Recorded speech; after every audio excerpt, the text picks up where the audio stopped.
Assalamualaikum warahmatullahi wabarakatuh. Yang terhormat kepada Ibu Sasa sebagai dosen pengampu perencanaan dan pengendalian produksi. Di sini kami akan eh, mempresentasikan mengenai tugas besar, navigasi dan forecasting pada PT Manik Sari Handicraft. Dan izinkan kami untuk memperkenalkan terlebih dahulu dengan saya sendiri Muhammad Rifwandi Mauludin Uganda dan tiga rekan saya. Saya Kaila Marisa Putri dengan NPM 2230-168. Saya Lia Gita Prameswara dengan NRP 2230-156.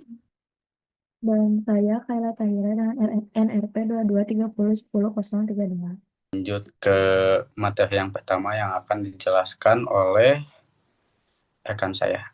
Nah, di sini ada latar belakang PT Manik Sari Handicraft yang dimana PT Manik Sari Handicraft ini dihadapkan pada tantangan signifikan dalam mengelola produksi, fluktuasi permintaan pasar yang tinggi, variasi produk yang beragam, serta keterbatasan sumber daya menjadi kendala utama yang mempengaruhi keberlangsungan bisnis. Perencanaan produksi yang efektif menjadi kunci untuk mengatasi tantangan tersebut. Namun, banyak UMKM termasuk Manik Sari Handicraft masih mengandalkan perkiraan atau pengalaman masa lalu dalam merencanakan produksi. Hal ini seringkali mengakibatkan ketidaksesuaian antara produksi dengan permintaan, yang berujung pada kelebihan atau kekurangan stok. Kondisi ini tidak hanya menimbulkan biaya tambahan, tetapi juga berdampak pada kepuasan pelanggan dan reputasi perusahaan. Maka dilakukan analisis untuk demand dan forecasting dalam PT Manik Sari Handicraft ini. Nah, selanjutnya ini ada data eh, dari yang sudah kita ambil di PT Manik Handicraft. Kita ngambil produk itu gantungan kunci, stop door, sama pembuka botol. Selanjutnya akan dijelaskan forecasting untuk ke depannya. Nah, selanjutnya ada forecasting dengan metode moving average, di mana metode moving average ini kita mengambil total nilai N-nya itu 3. Nah, jadi kita harus menghitung si periode forecasting dari periode ke depannya itu menggunakan moving average dengan N3, di mana periode 1, 2, dan 3-nya itu total moving average-nya masih not available karena metodenya itu menjumlahkan 3 periode di atasnya, lalu membaginya dengan total moving average-nya itu kita dapat 8 periode ke depan dari si forecasting ini. Nah, selanjutnya ada pakai exponential smoothing yang dimana eh, kita ngambil eh, forecast untuk 3 periode ke depan. Nah, untuk yang nomor 1 itu, untuk 7.500 itu udah ditetapkan dari sananya. Nah, untuk selanjutnya itu dapat terlihat di rumus, yaitu forecast sebelumnya ditambah 0,2, itu tuh alfanya, dikali sama demand dan dikurangi sama eh, rumus yang sebelumnya.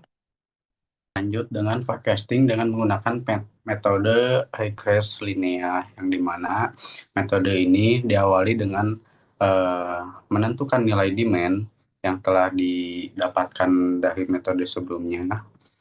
Lalu demand tersebut dijumlahkan dan selanjutnya untuk mencari di mana nilai tersebut tuh diakarkan dengan 2. Nah, dilanjut sini ada X sama dengan pangkat 2 itu diakarkan saja, kayak misalnya 4 itu dari hasil yang telah diakarkan.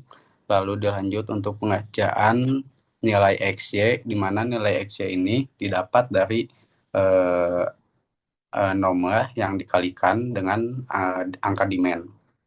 Lalu di bawahnya ada nilai Y. Nilai Y ini didapatkan dari total demand dibagi dengan jumlah periode.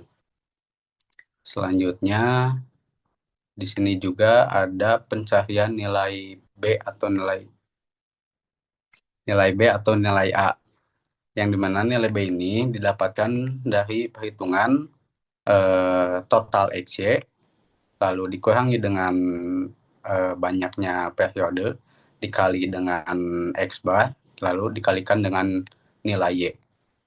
Selanjutnya untuk mencari nilai A, yang dimana nilai A ini didapatkan dari apa total nilai Y yang dikurangi dengan nilai B yang telah dihitung lalu dikali dengan X bar. Setelah dilakukannya pengolahan data untuk menentukan forecasting pada PT Manik Sari Handicraft ini di atas dengan menggunakan metode moving average, agregasi linear, dan juga metode SES dengan N sama dengan 3, hasil peramalan yang diperoleh untuk 3 periode ke depan yaitu untuk Januari 2023 yaitu 5205,87, untuk Februari 2023-nya itu 5852,36, dan untuk bulan Maret 2023-nya itu ada 5343,64. Itu terdapat rencana produksi dari produk stop door. Nah, dapat dilihat bahwa inventory awal itu terdapat negatif, maka pada saat itu dibutuhkan overtime untuk pekerja.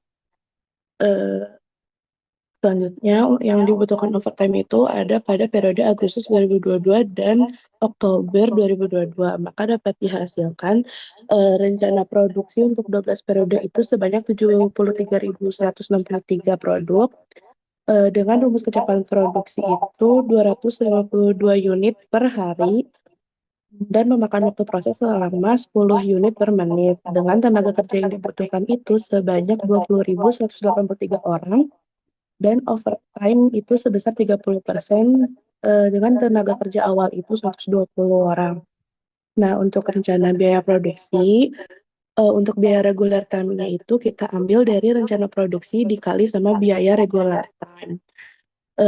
Kemudian untuk biaya overtime, itu kita dipakai total overtime dikali sama biaya overtime-nya. Nah, dapat lihat biaya overtime yang terdapat di PT Mani Handicraft itu 20.000 per unit. Nah, selanjutnya dapat dijumlahkan semuanya dengan total kurang lebih 392 juta. Nah, selanjutnya ada sales and operation planning. Nah, biaya sales dan biaya yang didapat sales dan production itu didapat dari total keseluruhan biaya yang tadi. Untuk biaya yang diajukan direksi itu 75% dari biaya rencana produksinya.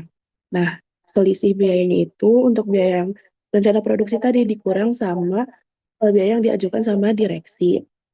Kemudian selisih demand agregat itu didapat selisih biaya dibagi biaya produk regular time-nya. Selisih periodenya itu didapat dari selisih demand agregat forecast yang tadi dibagi selama 12 periode. Selanjutnya juga terdapat struktur organisasi, yaitu di mana kepala departemen produksi ini dipegang oleh Muhammad Rifwandi dan kepala departemen marketing dipegang oleh Kayla Tahira. Kepala Departemen Finansial dipegang oleh Alia Gita Prameswara dan Sekretaris dipegang oleh Kayla Marisa Putri.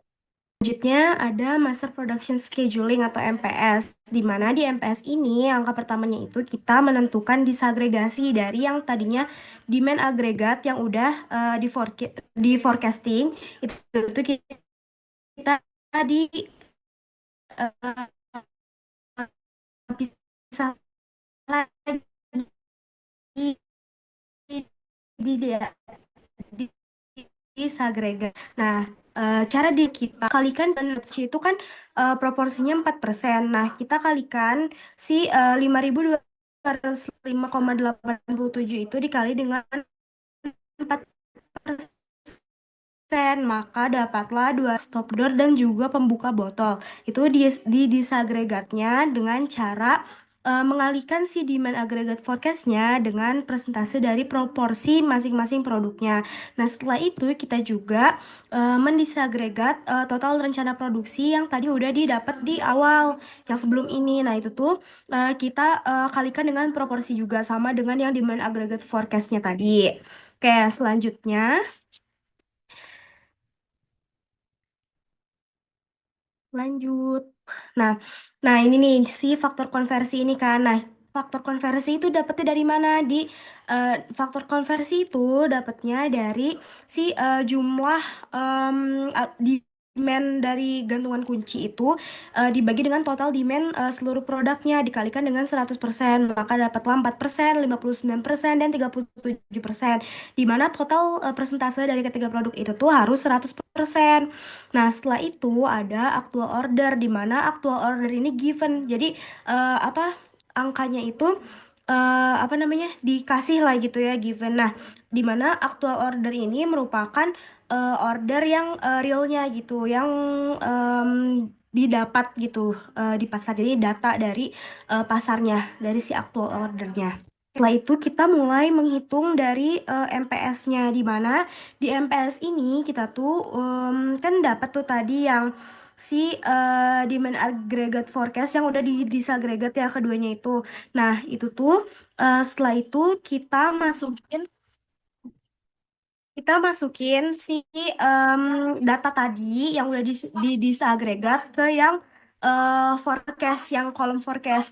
Nah, di sini tuh kan ada kolom forecast, actual order, terus available to promise, terus PAB itu project available balance. Nah, setelah itu ada eh, MS, yaitu si master MPS, harusnya master production scheduling.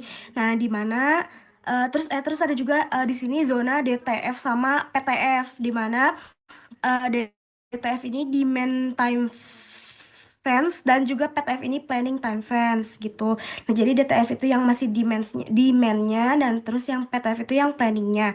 Nah, jadi kita di sini tuh udah punya data forecast, actual order, sama PAB. PAB itu ada di kolom yang PD itu ya. Nah, jadi PAB itu tuh dia project available balance yang ada di inventory selama perencanaan NPS, atau nilai sisa dari inventory di awal. Nah, setelah itu ada juga kita nanti mencari ATP gitu. ATP itu em, nanti available to promise. Jadi available to promise itu jumlah produk yang dijanjikan ke konsumen. Nah, kita cari itunya. Nah, setelah itu cara kan si MPS itu kan udah ada gitu ya datanya. Nah, kita tuh dapat tuh. Nah, setelah itu cara nyarinya si ATP ini kita tuh dapat dari si ATP yang periode sebelumnya ditambah dari MPS, terus dikurangin dari actual order. Nah, terus kan ada juga dari PAB. Nah, di mana PAB ini kan dia project available balance, di mana dia itu nilai sisa. Nah, itu tuh dapat dari inventory, di mana udah diketahui gitu si inventory-nya. Nah, setelah itu udah dapat, kita bisa dapat si ATP dari masing-masing produk. Nah, jadi ini tuh scheduling gitu ya dari si master production-nya. CCP ini yaitu Raw Card Capacity Planning, yang dimana itu metode perencanaan kapasitas produksi untuk menyeimbangkan kapasitas yang tersedia dan dibutuhkan. Nah, langkah yang pertama itu di sini ada menghitung RCCP untuk MPS produknya di bawah, yaitu mengambil barangnya itu stock door, yang dimana karena stock door di sini eh, tidak ada datanya, jadi kita diasumsikan saja Y terus 2X dan juga 2Z. Untuk menentukan standar hours itu sama dengan runtime tambah setup dibagi load size.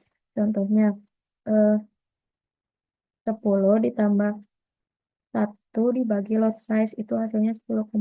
Dan untuk kuasa di sini tuh kita memakai asumsi. Lalu untuk langkah kedua itu menentukan operasi chart dari masing-masing routing, yang dimana 12,05 ini didapat dari WC 105 yang item Y. Terus untuk 10,1 itu WC yang 200 yang Y. Terus yang 14,15 itu didapat dari WC 300 item Y, dan untuk ke bawahnya itu sama seperti di atas. Lalu untuk langkah ketiga itu menghitung deal of capacity W yang terdiri dari Y, 2X, sama 2Z. Di departemen 1 itu memakai yang WC 100 sama WC 110. Itu di standar hostnya 10,1 sama 11,1. Untuk contoh perhitungan departemen 2 yang WC 200, contohnya standar host Y ditambah 2Z, WC 100 sama dengan 1 kali 10,1 tambah 2 kali 7,5 sama dengan hasilnya 24,2. Langkah keempat, eh, untuk menghitung RCCP berdasarkan data di samping dan di bawah, yaitu untuk minggu ke-1 itu MPS yang before itu memakai asumsi, dan untuk MPS afternya itu ada di ketetapan. Untuk Departemen WC 1 minggu ke-1 itu hasilnya 2040,2.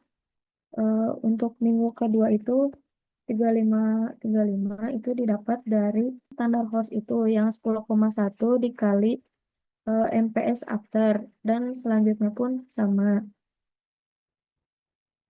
Lalu untuk selanjutnya yang menghitung CRP itu untuk WXY itu yang 1, 2, 3, dan 4 itu memakai asumsi dari kitanya sendiri.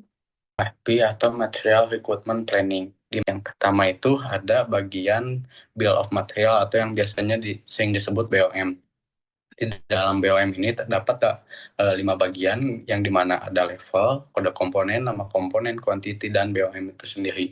Dimana di bagian BOM itu dibedakan menjadi 2, adanya induk item dan end item.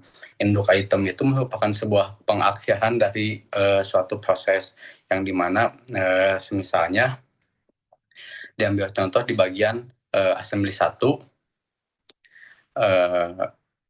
cat kayu, terus thinner, itu termasuk ke bagian assembly 2. Nah, kemudian untuk bagian level itu dibedakan sesuai dengan tingkatan assembly, yang dimana assembly itu menjadi pembatas untuk bagian level. Kemudian yang kedua ada MPS. Nah, MPS itu sendiri merupakan Master Production Schedule, di mana MPS ini merupakan rencana produksi dari sebuah perusahaan yang disanggupi dari setiap periodenya. Angka MPS ini didapatkan dari data yang ada pada data perusahaan yang kami gunakan, di mana data ini pada periode ke-1 ada sebesar 3.500, periode kedua ada 2.700, dan seterusnya. Kemudian ada yang ketiga itu ada schedule receipt, di mana schedule receipt ini merupakan apa ya, sebagai penanda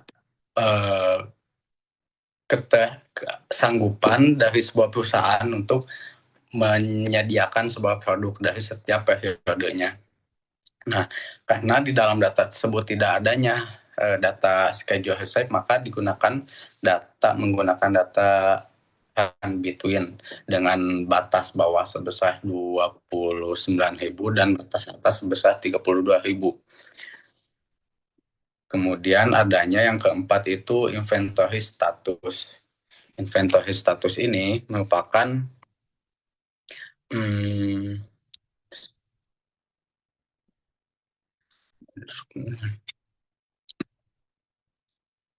sebuah merujuk pada kondisi terkini dari persediaan bahan baku, komponen, atau produk jadi yang dimiliki oleh suatu perusahaan.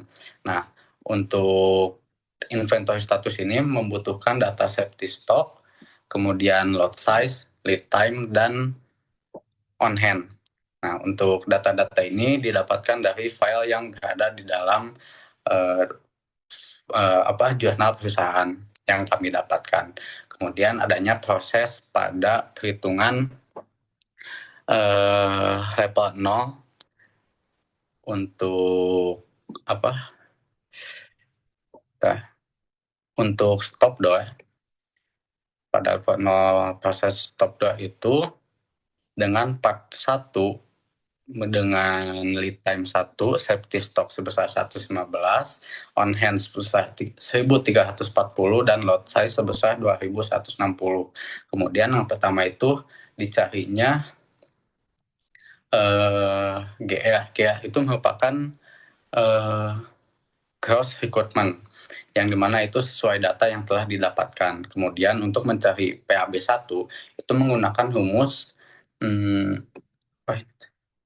on hand dikurangi GR atau gross recruitment lalu ditambahkan dengan SR atau schedule receipt. Dilanjut pada NR. NR itu menggunakan rumus safety stock PAB1 dikurangi dengan safety stock maka didapatkan nilai NR. Kemudian ada periode PORC atau PORC ini merupakan Planned Order Receipt atau rencana penerimaan. PORC ini didapatkan dengan menggunakan rumus hampir sama dengan PORL, di mana itu NR dibagi dengan lot size lalu dikali dengan lot size juga. Nah, untuk PAB2 itu menggunakan rumus NR dibagi dengan lot size lalu dikalikan dengan lot size juga, maka didapatkan nilai PAB2. Mohon maaf bila terdapat kesalahan dan kekurangan. Wassalamualaikum warahmatullahi wabarakatuh.